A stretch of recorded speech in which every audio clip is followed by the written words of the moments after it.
Welcome to Chapter 1, Why Go Global?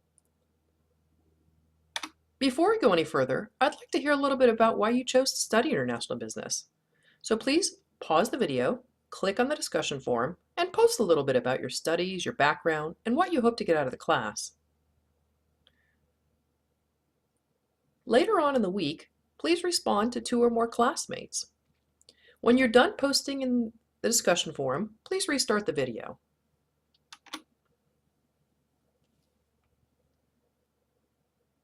Welcome back. Surely you know what holiday is coming up very soon in February that results in lots of sales of cards, chocolate, and flowers. But have you heard of Singles Day?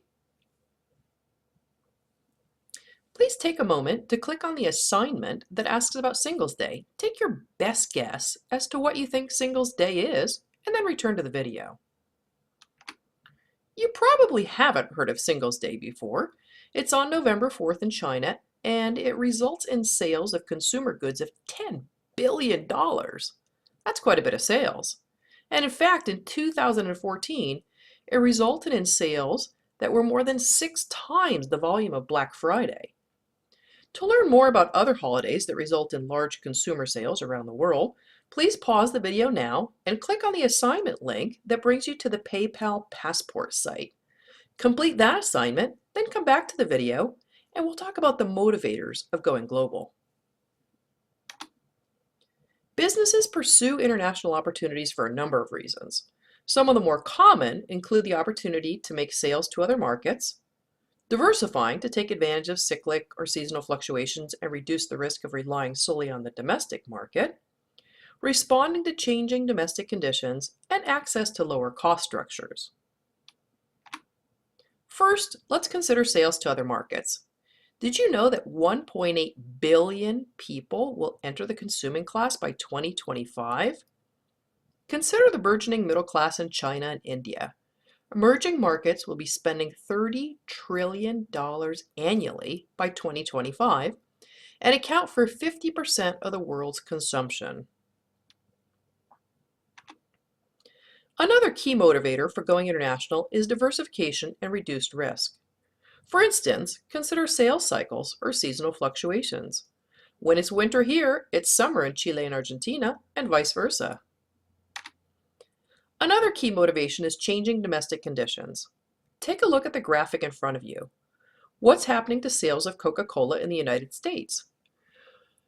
Well, despite the fact that the average American consumes about 400 Cokes per year, which is a lot of Coca-Cola, you can see that these numbers are shrinking.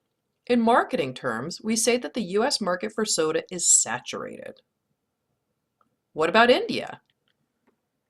Would you like to take your best guess as to how many Cokes the average Indian drinks per year? Please pause the video and click on the homework link that asks that question.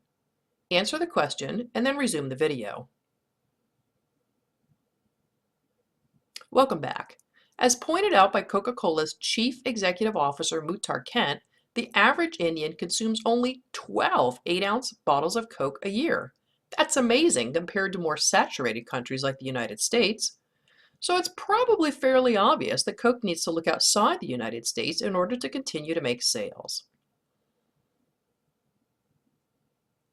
Either when you finish the video or if you'd like to pause it now, take a look at the second question that I posted in the discussion forum. It ties in really well with the idea of changing domestic conditions and going international to address that.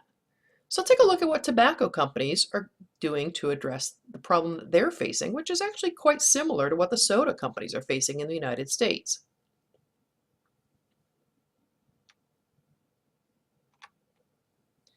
Yet another motivation to go global is lower cost structures. You'll notice that I put a graphic of Ocean Spray on the slide. Ocean Spray grows their cranberries in Chile because it's so much cheaper than in the United States due to lower environmental standards. More often than not, lower cost structures are for lower labor. So that's why this example is interesting in that it's quite a different reason for lower cost structures, but nonetheless a very important one.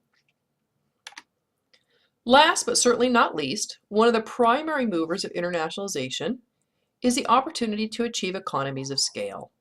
If you've ever taken economics, you're probably familiar with economies of scale. That basically says if you produce a whole lot of units of something, it costs less on a per unit basis than producing fewer units because you can spread your fixed cost over more of those units. So going international offers a number of very significant advantages to companies. But what about small companies? Can they pursue international markets?